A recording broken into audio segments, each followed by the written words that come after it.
કેમ છો વિદ્યાર્થી મિત્રો? સૌ કુશળ છો? આજે આપણે ધોરણ 12 કોમર્સ ગુજરાતી મીડિયમ વાણિજ્ય વ્યવસ્થા અને સંચાલન વિષયમાં પ્રકરણ 2ના પ્રશ્ન નંબર 5 વિશે વિગતે સમજૂતી મેળવવાના છીએ. સૌને વિનંતી છે કે આ ચેનલને વધુમાં વધુ લાઇક કરો, શેર કરો, સબસ્ક્રાઈબ કરો. તો આપણે આગળ વધીએ છીએ આપણા પ્રશ્નમાં. તમે સ્ક્રીન પર જોઈ શકો છો. પ્રશ્ન નંબર 5 છે, હેનરી ફેયોલે આપેલ સંચાલનના સિદ્ધાંતો સમજાવો. આપણે આની અગાઉના લેક્ચરમાં ફેડરિક ટેલરે આપેલ સંચાલનના સિદ્ધાંતો એટલે કે વૈજ્ઞાનિક સંચાલનના સિદ્ધાંતો ભણ્યા હતા. હવે આપણે ભણવાના છે હેનરી ફેયોલે આપેલ સંચાલનના સિદ્ધાંતો. તમને યાદ હશે કે આપણે અગાઉ સંચાલનની વિચારધારાઓ વિશે ભણ્યા. એની અંદર એવું હતું કે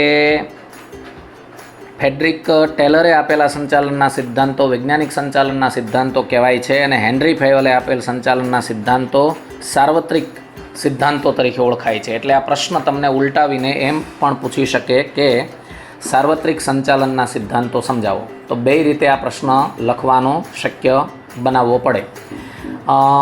મહત્ત્વની વાત એ છે કે આ પ્રશ્નમાં સિદ્ધાંતોના 14 મુદ્દાઓ છે.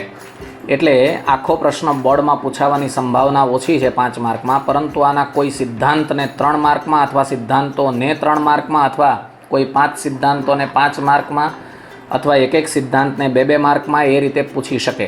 એટલે આ બધી રીતે પ્રશ્ન આપણે તૈયાર કરવાનો થાય છે.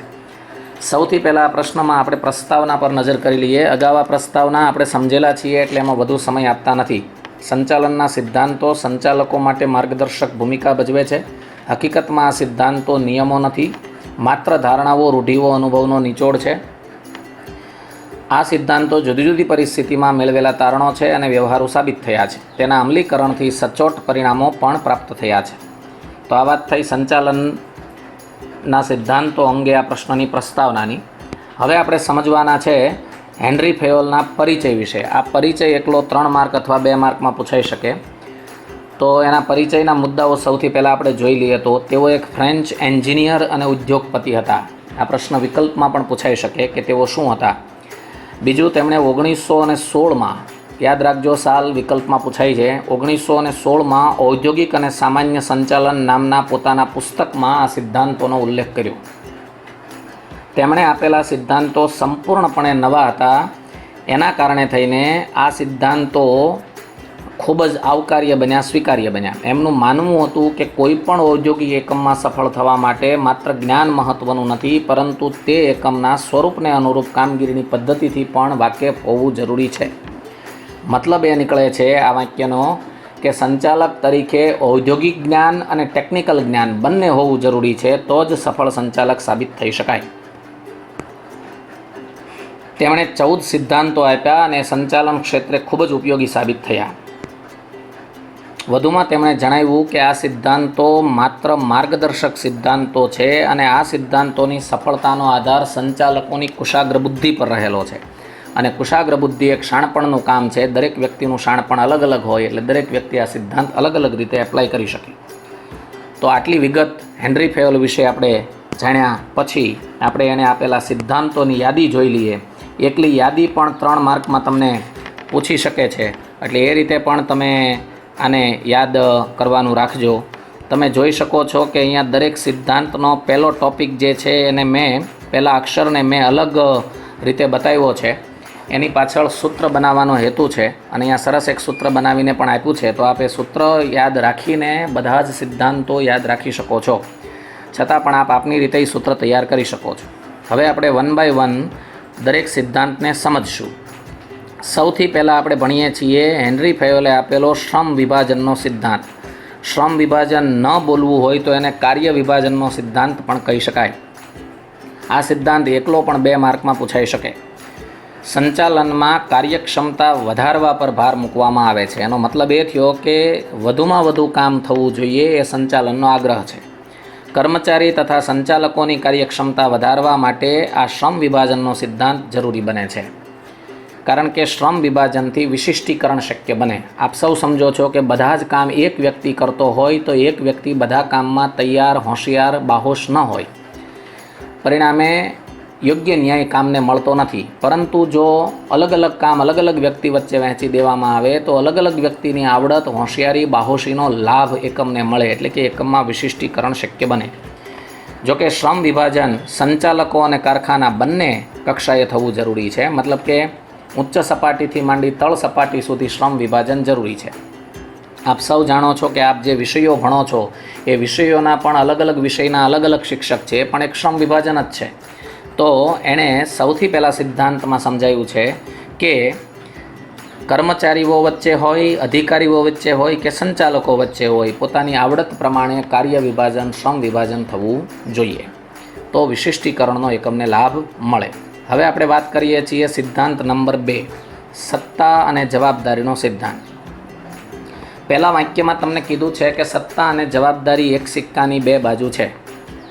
આ વાક્યને થોડો સમજવાનો પ્રયત્ન કરીએ તો તમને કોઈ સત્તા આપી હશે તો સાથે સાથે તમારે જવાબદારી પણ નિભાવવી પડશે, અથવા તો તમને કોઈ જવાબદારી આપવામાં આવી હશે તો સત્તા વગર તમે જવાબદારી પૂર્ણ નહીં કરી શકો. એટલે જ બીજા વાક્યમાં સમજાયું છે કે જવાબદારી વગરની સત્તા અને સત્તા વગરની જવાબદારી બંને અધૂરા છે. આ 2 માર્કનો પ્રશ્ન છે, એટલે એ રીતે પણ સમજવાની કોશિશ કરજો. જ્યારે તાબેદારોને કામ વિશેની કોઈ જવાબદારી સોંપવામાં આવે ત્યારે તે અંગે સત્તા પણ સોંપવી જરૂરી છે. એક ઉદાહરણ લઈએ. સમજો કે એકાઉન્ટના ટીચરને એકાઉન્ટ ભણાવવાની, એકાઉન્ટમાં રિઝલ્ટ લાવવાની જવાબદારી સોંપવામાં આવે છે, ત્યારે એકાઉન્ટમાં એને કેટલું હોમવર્ક આપવું, કેવી કેવી ટેસ્ટ લેવી એ નિર્ણય કરવાની સત્તા પણ એમની હોય છે. તો આ રીતે જવાબદારી અને સત્તા બે જોડાયેલા છે. સત્તા સોંપતી વખતે કર્મચારીનો હોદ્દો, લાયકાત, અનુભવ, જ્ઞાન, નેતૃત્વ કળા, પુખ્તતા એટલે સારી વિચારશક્તિ, આપણે જેને મેચ્યોરિટીવાળી વિચારશક્તિ કહીએ, વગેરે પરિબળો ધ્યાને લેવા જોઈએ, જેથી કર્મચારીનો ઉત્સાહ વધે. મતલબ અહીંયા એમ કહેવામાં માગે છે કે જેટલી જવાબદારી અપાય છે એટલી સત્તા અપાવવી જરૂરી છે, અને જેટલી સત્તા અપાય છે એટલી જવાબદારી અપાવવી જરૂરી છે. જો બંને વચ્ચે અનબેલેન્સ થાય તો એકમમાં સત્તા અને જવાબદારી યોગ્ય રીતે કર્મચારી વર્તે નહીં અને પરિણામે પ્રશ્નો ક્રિએટ થાય. જો સત્તા વધુ અપાઈ જાય તો એનો દુરુપયોગ થાય, જો સત્તા ઓછી અપાય તો જવાબદારી પૂર્ણ ન થાય, અને જો સત્તા અપાય જ નહીં તો પણ જવાબદારી પૂરી ન થાય. તો આ બધી બાબતોને ધ્યાનમાં રાખીને સત્તા જવાબદારીનું બેલેન્સિંગ કરવું, એ રીતે એને સોંપવી કર્મચારીને, એવી વાત હેનરી ફેયોલ દ્વારા આ સિદ્ધાંત દ્વારા સમજાવવામાં આવી છે. પછીનો સિદ્ધાંત આપણે સમજીએ છીએ શિસ્ત અંગેનો સિદ્ધાંત. શિસ્ત એટલે શું એ સૌથી મોટો મુદ્દો છે. આપણે એવું કહી શકીએ કે આપવામાં આવતા હુકમો અને સૂચનોનું પાલન કરવું એ સામાન્ય રીતે શિસ્ત કહેવાય. હવે શિસ્ત અંગેનો સિદ્ધાંત શું છે, જેમાં હેનરી ફેયોલ શું જણાવે છે આપણે સમજીએ. પ્રવૃત્તિઓ સતત શરૂ રહે એ માટે ઔદ્યોગિક શિસ્ત જરૂરી છે. દરેક પોતપોતાના હુકમ અને સોંપાયેલા કામ પ્રમાણે વર્તે તો શિસ્ત કહેવાય. શિસ્ત એક ચોક્કસ પ્રકારનું સંવાદિતતાભર્યું વાતાવરણ ઊભું કરે છે, કારણ કે દરેક પોતપોતાનું કામ કરતા રહે છે એટલે સંવાદિતતા ઊભી થાય છે. ઔદ્યોગિક શિસ્ત ચોક્કસ નિયમો અને આચારસંહિતાને કારણે સ્થપાય છે.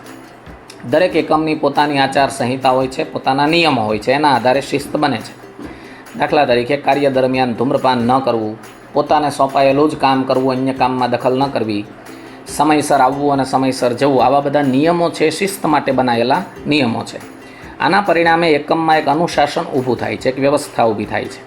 જ્યારે મોટી સંખ્યામાં કર્મચારીઓ એકમમાં કામ કરતા હોય ત્યારે શિસ્ત મારફત અંકુશ સરળ બને છે. એટલે કે શિસ્તના નિયમો છે, જાજા કર્મચારી પર લાગુ પાડી અને એને અંકુશમાં રાખી શકાય છે.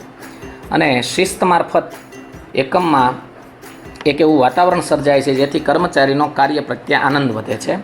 સંચાલકો પણ શિસ્ત હોય તો એકમમાં સરળતાથી કામ લઈ શકે છે. શિસ્ત માટે દરેક કક્ષાએ યોગ્ય નિરીક્ષણની વ્યવસ્થા કરવી જોઈએ.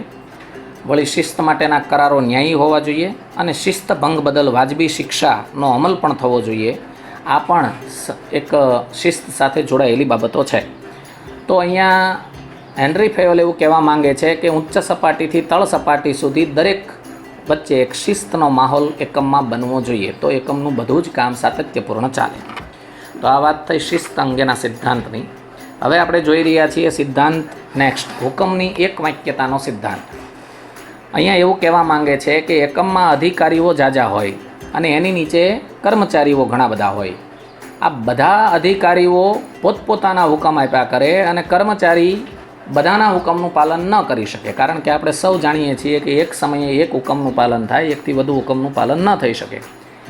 મતલબ કે એક અધિકારીના હુકમને માન્યો અને બાકીના અધિકારીઓના હુકમને નથી માની શકાય એમ પરિસ્થિતિ જેવી છે, એટલે કે એનો અનાદર કર્યો મતલબ ગેરશિસ્ત થઈ મતલબ શિક્ષાની જોગવાઈ આવી. તો પોઈન્ટ એ છે કે અહીંયા કર્મચારીનો કોઈ વાંક નથી, છતાં એને શિક્ષાનો ભોગ બનવું પડે છે. કારણ શું હતું? તો કે હુકમ આપનાર એક ન હતો. આ સિદ્ધાંત એવું કહેવા માંગે છે કે હુકમ આપનાર એક હોવા જોઈએ. કર્મચારી એક કરતાં વધુ ઉપરી અધિકારીઓના હુકમનું એકસાથે પાલન કરી શકે નહીં. આ સિદ્ધાંત દર્શાવે છે કે કોઈ પણ કામગીરી કે પ્રવૃત્તિ અંગે કર્મચારીને એક જ ઉપરી અધિકારી તરફથી હુકમો મળવા જોઈએ. વધુમાં કોઈ એક કાર્ય માટે કર્મચારીઓ એક જ અધિકારીને જવાબદાર હોવા જોઈએ. અલગ અલગ અધિકારીને જવાબદાર ન હોવા જોઈએ, પરંતુ એક જ અધિકારીને જવાબદાર હોવા જોઈએ. આ સિદ્ધાંતના કારણે કર્મચારીઓમાં હુકમને લગતી કોઈ મૂંઝવણ ઊભી થતી નથી. તેના કારણે ઔદ્યોગિક શિસ્ત જોખમાતી નથી. શોર્ટ એન્ડ સ્વીટ કે હુકમ આપનાર એક હોવા જોઈએ. જો હુકમ આપનાર એક હશે તો એકમમાં જે તે કામ છે એ કામ શિસ્તબદ્ધ રીતે ચાલશે. ઘણા બધા એકમની અંદર આ હુકમની એકવાક્યતા હોતી નથી, ત્યારે કામ છે ઘણીવાર તકલીફ ઊભી કરનારું સાબિત થાય છે. તો આ સિદ્ધાંત દ્વારા હુકમ આપનાર એક હોવા જોઈએ એવી વાત કરવામાં આવી છે. આ સિદ્ધાંત 3 માર્કનો પણ પ્રશ્ન છે. હવે આવે છે દોરવણીની એક વાક્યતાનો સિદ્ધાંત. જેમ હુકમ આપનાર એક હોવો જોઈએ એમ દોરવણી આપનાર પણ એક હોવો જોઈએ. આપણે સૌ સમજી શકીએ છીએ, તમે ભણો છો એમાં એક ટીચર એમ કે તમે ગાઈડમાંથી તૈયારી કરો, બીજા ટીચર એમ કે તમે ટેક્સ્ટબુકમાંથી તૈયારી કરો, ત્રીજા ટીચર તમને એમ કે તમે મેં આપેલા મટીરિયલમાંથી તૈયારી કરો. તો ઓલરેડી તમે કન્ફ્યુઝ થાઓ કે કઈ રીતની મેથડથી ચાલવું, કારણ કે દોરવણી અલગ અલગ મળી. પણ જો એક જ દોરવણી મળતી હોય તો તમને એ પ્રશ્ન આવતો નથી. સેમ થિંગ અહીંયા પણ એવું જ છે કે એકમમાં દોરવણી આપનાર દોરવણીકાર એક હોવો જોઈએ. આયોજનના અમલ દરમિયાન જો કોઈ વિચલનો જણાય તો દોરવણી માર્ગદર્શન અપાય છે. આ દોરવણી કોઈ ચોક્કસ ઉપરી અધિકારી દ્વારા અપાવી જોઈએ. આમ કરવાથી કાર્યો વચ્ચે, પ્રયત્નો વચ્ચે સંકલન રહે છે. ટૂંકમાં જે જૂથ એક જ ધ્યેયની સિદ્ધિ માટે કામ કરતું હોય તેને દોરવણી આપનાર અધિકારી એક જ હોવો જોઈએ. તો આપણે જે સિદ્ધાંતો ભણ્યા એ બે એકબીજા સાથે જોડાયેલા હોય એવા લાગે છે, એક સરખા લાગે છે કે હુકમ આપનાર પણ એક અને દોરવણી આપનાર પણ એક. નેક્સ્ટ સિદ્ધાંતને આપણે સમજીએ. સામાન્ય હિત પ્રથમ અને વ્યક્તિગત હિત ગૌણ. અહીંયા એવું કહી શકાય કે ધંધાકીય હિત પહેલાં અને કર્મચારી અધિકારીનું હિત પછી. કારણ કે સંચાલન સામૂહિક પ્રવૃત્તિ છે, જેથી વ્યક્તિ વચ્ચે, વિભાગ વચ્ચે સંકલન હોવું જરૂરી છે. ઘણીવાર વ્યક્તિ પોતાના વ્યક્તિગત ધ્યેયને મહત્ત્વ આપે છે, હિતને મહત્ત્વ આપે છે, ત્યારે સંકલન વિખરાય છે, વિસંવાદિતતા સર્જાય છે, એકમનું ધ્યેય સિદ્ધિ ખતરામાં આવી જાય છે. એટલે આ સિદ્ધાંત જણાવે છે કે કોઈ વ્યક્તિ કે વ્યક્તિના જૂથના હિતને સમગ્ર એકમના હિતની સામે ગૌણ ગણવું જોઈએ. આપણે આને એક્ઝામ્પલ દ્વારા સમજીએ તો સમજો કે કોઈ ટીચર એવું કે હું સવારે 9 થી 10માં જ લેક્ચર લેવા આવી શકું. કોઈ ટીચર એવું કે હું બપોરે 3 થી 4માં જ લેક્ચર લેવા આવી શકું. કોઈ ટીચર એવું કે હું રાત્રે 11 થી 12માં જ લેક્ચર લેવા આવી શકું. તો શું શાળા કક્ષાએ આવી રીતના વિદ્યાર્થીઓને બોલાવી શકાય અલગ અલગ ટાઈમે? સમજો કે શિક્ષકોનું માનવામાં આવે તો એ વ્યક્તિગત હિતને પ્રાધાન્ય આપ્યું, જ્યારે સામે ધંધાકીય હિત છે એ ગૌણ બની ગયું. પણ એ સમયે એવું કહેવામાં આવે કે ભાઈ સ્કૂલનો ટાઈમિંગ છે 12:30 થી 5:30નો છે અને એ જ સમયમાં તમારે લેક્ચરો સેટ કરવા પડે એમ છે. તો અહીંયા ધંધાના હિતને પ્રથમ સ્થાન મળ્યું, વ્યક્તિના હિતને સ્થાન ન મળ્યું તો ધંધો છે ટકશે. તો મુદ્દો એ છે કે સૌથી પહેલાં સામાન્ય હિત અને પછી વ્યક્તિગત હિત, એટલે કે એકમના હિતને સર્વોપરી બનાવવું જોઈએ. હવે આપણે વાત કરીએ છીએ કર્મચારીને યોગ્ય વેતન આપવાનો સિદ્ધાંત.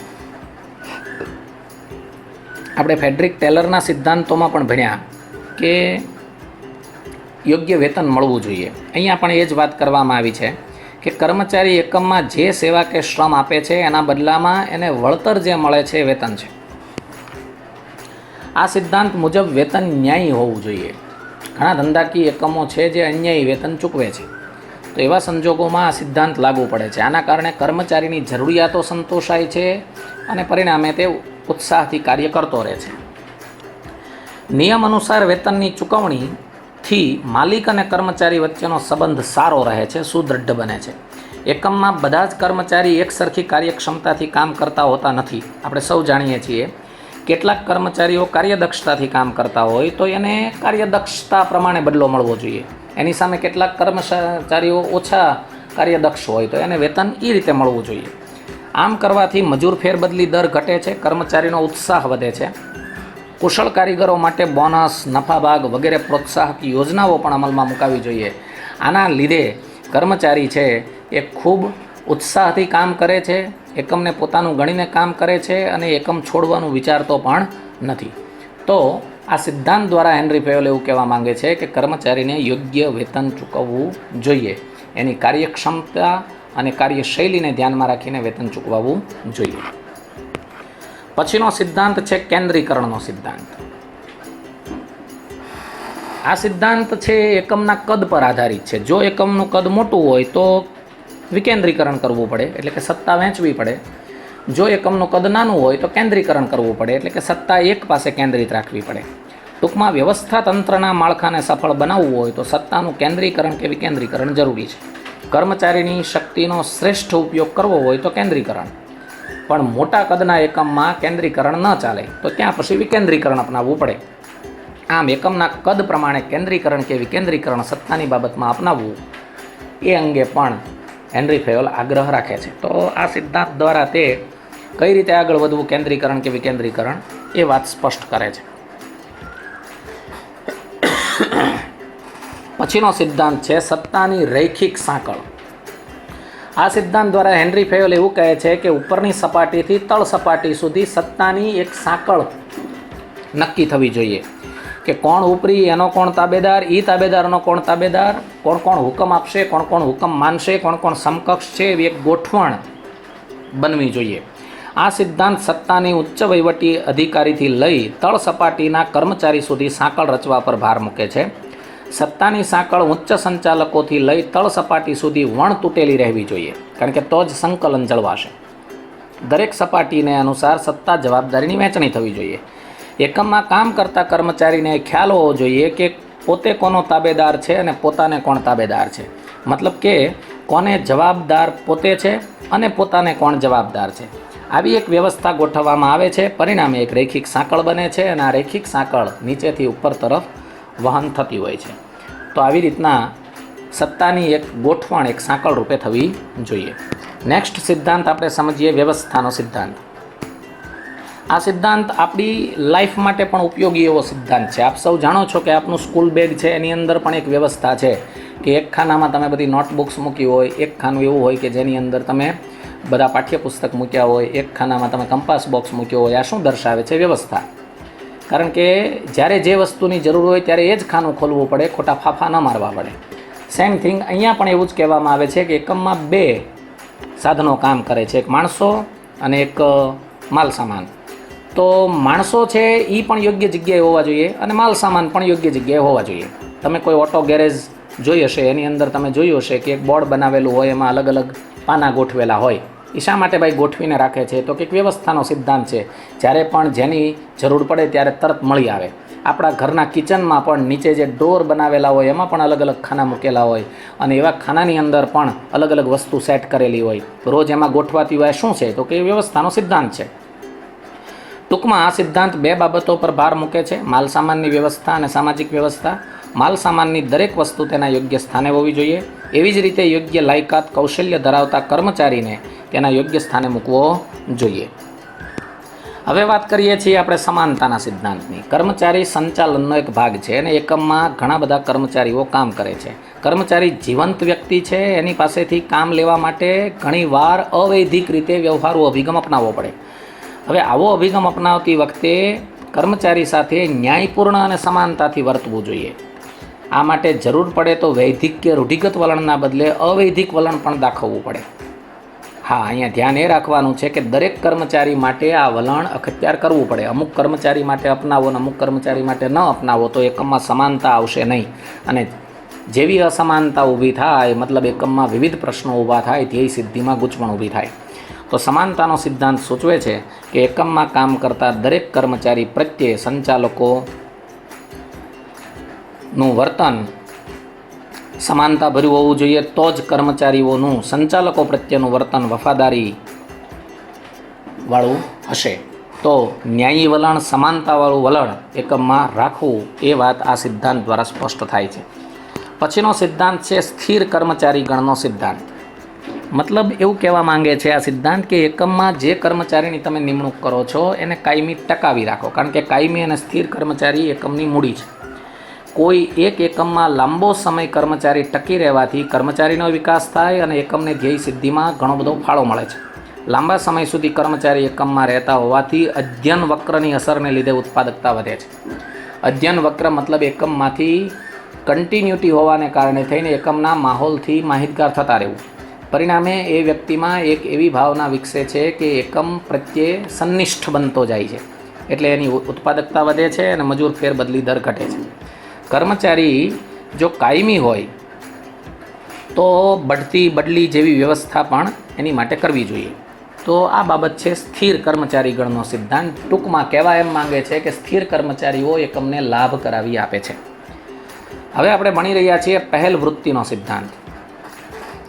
એકમની અંદર સંચાલકો સિવાય ઘણા બધા કર્મચારીઓ પણ છે કે જેનામાં કંઈક નવું કરવાની વૃત્તિ હોય છે. સંચાલકોમાં જેમ ઉદ્યોગ સાહસિકતા છે એમ કર્મચારીઓમાં પહેલ વૃત્તિ હોવી જોઈએ. સંચાલકોએ એવું વાતાવરણ પૂરું પાડવું જોઈએ કે કર્મચારીની પહેલ વૃત્તિને પ્રોત્સાહન મળે, અને આવી પહેલ વૃત્તિથી કર્મચારીઓમાં સ્વતંત્ર રીતે કાર્ય કરવાની શક્તિનો વિકાસ થાય છે. ઉપરાંત એકમ પ્રત્યે એની પોઝિટિવિટી વધે છે. સામાન્ય રીતે આપણે સમજી લઈએ તો ઘણા બધા એવા એકમો છે કે એકમોમાં કર્મચારીએ જે નવા વિચારો આપ્યા છે એ વિચારોને આધારે એકમે ઘણી બધી પ્રગતિ કરી છે. તો આ સિદ્ધાંત દ્વારા હેનરી ફેયોલ એમ કહે છે કે કર્મચારી માટે એવું વાતાવરણ એકમમાં તૈયાર કરવું જોઈએ કે કર્મચારી કંઈક નવા વિચારો વિચારી શકે અને એકમને લાભ કરાવી શકે. તો આ વાત થઈ પહેલ વૃત્તિના સિદ્ધાંતની. આવું કરવાથી કર્મચારીઓમાં નેતૃત્વ શક્તિ પણ ખીલે છે. હવે પછીનો સિદ્ધાંત છે જૂથ ભાવનાનો સિદ્ધાંત. એકમની સફળતાનો આધાર સંચાલકો અને કર્મચારી વચ્ચેના પરસ્પર સંબંધો પર છે. માટે બંને વચ્ચે સંબંધો સંવાદિતતા ભર્યા હોવા જોઈએ, માનસિક ક્રાંતિવાળા હોવા જોઈએ. સંચાલકો એ કર્મચારીઓ વચ્ચે જૂથ ભાવના પેદા કરવી જોઈએ. એવું ન કરવું જોઈએ કે ભાગલા પાડો અને રાજ કરો. તો કર્મચારી વચ્ચે એક ટીમ વર્ક નહીં શક્ય બને. આ સિદ્ધાંત એવું કહેવા માંગે છે કે કર્મચારી વચ્ચે એક જૂથ ભાવના થવી જોઈએ, એક ટીમ વર્કની ભાવના ઉદ્ભવવી જોઈએ. તો કર્મચારી એક જૂથ બની કામ કરશે, અને એક જૂથ બની કામ કરશે તો એકમની ધ્યેય સિદ્ધિ સરળ બનશે. તો આ વાત થઈ જૂથ ભાવનાના સિદ્ધાંતની. હવે આપણે આ પ્રશ્નની પૂર્ણાહુતિ તરફ જઈએ છીએ, જેમાં સમાપનમાં હેનરી ફેયોલે જે કાંઈ વાત કરી છે એ આપણે ખાસ ધ્યાનમાં લેવાની છે. આ 2 માર્કના પ્રશ્નમાં પણ પૂછાય છે. હેનરી ફેયોલે આ સિદ્ધાંતોની યાદી દર્શાવતી વખતે કહ્યું હતું કે મેં આપેલા સિદ્ધાંતોની આ યાદી અંતિમ યાદી નથી. જે તે સંચાલક પોતાના અનુભવ, સંશોધન, જ્ઞાન આધારે એમાં નવા સિદ્ધાંતો ઉમેરી શકે છે અથવા તો બાદ કરી શકે છે. વધુમાં આ સિદ્ધાંતો માત્ર ધંધાકીય એકમ જ લાગુ પડશે એવું નથી. ધંધાકીય, આર્થિક, રાજકીય, સામાજિક એમ તમામ પ્રવૃત્તિમાં સરખી રીતે લાગુ પડી શકાય છે. એટલે જ આ સિદ્ધાંતોને સાર્વત્રિક સિદ્ધાંતો પણ કહે છે. તો આશા રાખું છું કે આ પ્રશ્ન આપને સરળતાથી સમજમાં આવ્યો હશે. વારંવાર વિડીયો જોઈ અને મહાવરો કરતા રહ્યો. Thank you very much.